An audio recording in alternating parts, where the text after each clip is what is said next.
Hi there, this is John Fairhurst with my review of Ben Bover's The Dueling Machine, copyrighted in 1969 and in the edition reviewed, published in 1978 by Ace Books with the cover art by Ken Burr.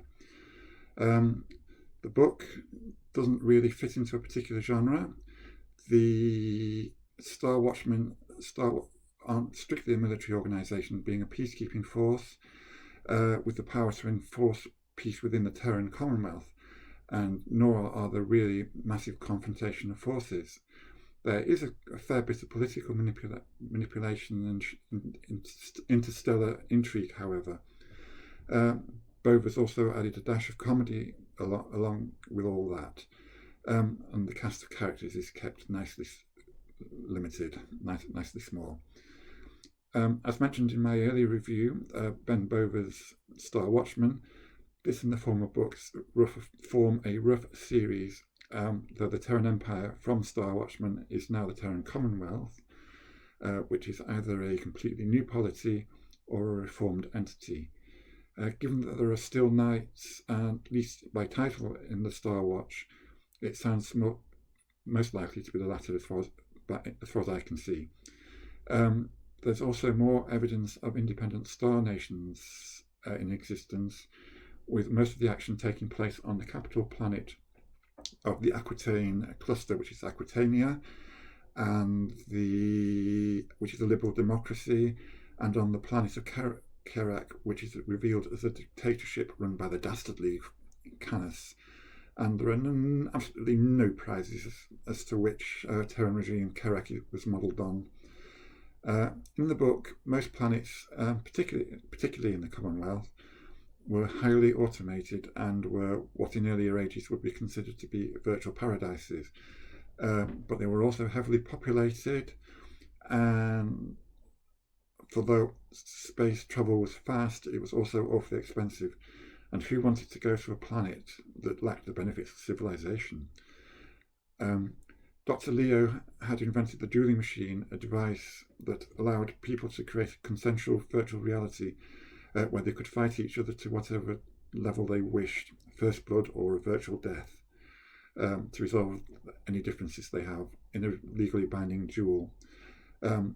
This duel wasn't supposed to have a lasting effect on the duelists, that anybody was aware of anyhow.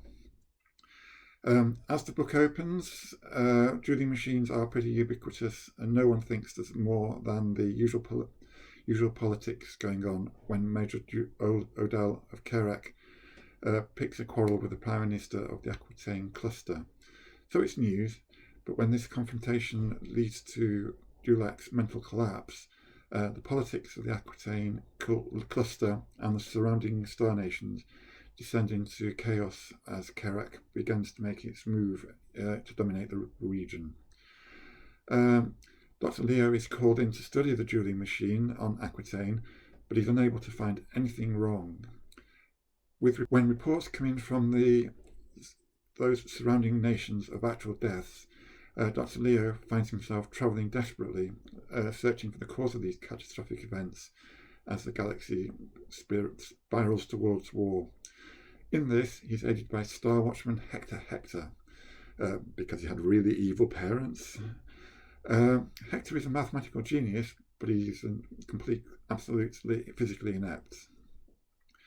Anyway, finally, the current Prime Minister of Aquitaine is challenged to another duel by Major Odell, and we get to see his side of the duel, where he chooses to the conflict zone as a high gravity world where he had once spent time as a supervisor. But it's the brutality of Major Odell's setting that kills him in the return bout. Dr. Leo finds himself on the receiving end of one of Odell's insults in an attempt to get him to challenge the Major. Lieutenant Hector, acting on his own behalf as Dr. Leo's bodyguard, intercepts a tray of food on its way to the table in such a fashion that it ends up all over the Major, which makes the Major mad enough to insult the Star Watchman, leading to a duel which gives Dr. Leo and Hector a window of a week or so to find out what's causing all these uncanny deaths. Mechanical examination of the machine had failed to find any problems, so Leo and Hector used the machine to fight duel after duel with little effect or result, apart from on the psyche of the poor old Hector.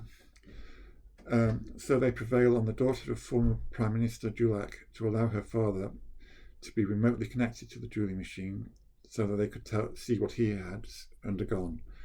They get their answer. Apparently Odell was a telepath, and the power of the machine enabled members of Kerrak's military to join him in the duel and gang up on the unsuspecting Dulac. Unfortunately, the revelation also leads to the death of Dulac and a scathing call from his daughter. But it does enable Leo and Hector to work out a counter to Odell's shenanigans, leading to the latter's fall from grace in Kerrak. However, the threat from Kerrak isn't over, and Leo is enjoying being the saviour of Aquitaine, while Hector is enjoying being around Jerry Dulac, though she's beginning to hint that there's something that she'd like him to do next time they run across Major Odell. She'd really love it if Hector could arrange to make sure Odell could end up dead. Pretty please. If he really loved her, he'd kill Odell, wouldn't he? Hector, not used to pretty girls in general, never mind pretty girls making eyes at him, sort of agrees. In the meantime, Odell's superiors are doing their best to fulfill Jerry's desires as they push his telepathic powers as much as they can in an effort to see what use they can make of the disgraced Major and his powers. The foreign minister of Kerrak is also running a double bluff with his leadership and sees the disgraced Major as a route to power. But when he contacts Odell to sound him out, Odell spots a problem pretty quickly.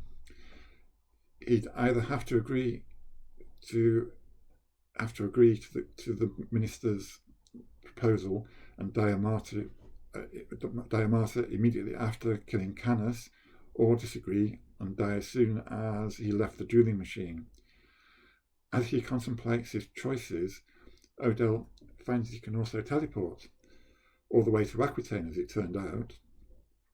Unfortunately, things went wrong on the Aquitaine side of the transfer, with Hector going to Kerrak, where he becomes a pawn in the hands of Romis, who's the foreign minister, as he tries to get the Star Watch to help in his coup against Canis and return Odell, who's rather enjoying even solitary confinement on Aquitaine more than he would have dying in a futile coup attempt for some reason. However, thankfully, everything does come to a successful conclusion for the Terran Commonwealth and Aquitaine, though not necessarily for Canis. Overall, the book was a fun romp, particularly with poor old Lieutenant Hector providing the comedy, and there were some fairly obvious parallels to a certain period in the not too distant past from when the book was written. I first read this in my early teens, certainly while I was still in secondary school, which is about 11 to 16, for those of you who are not familiar with English school years. And technologically, it's aged reasonably well, mainly because the dueling machine doesn't pretend to generate the imagery its users are immersed in a physical sense. It's all mental, all in your head, which is one reason why what Odell managed to do was so devastating. I'd recommend it if you want a quick, simple read at some point. The Amazon links below allow me to benefit from an affiliate link, which gives me a small percentage of the sale price with no additional cost to you.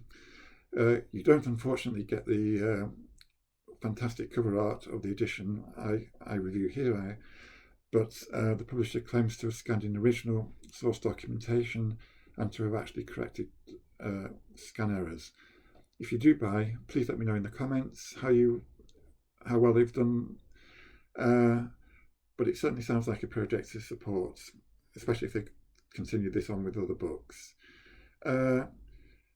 If you did, click the like button. If you didn't, click the dislike button.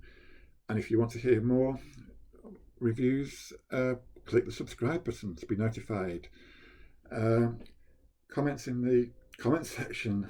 Thank you for listening. Goodbye.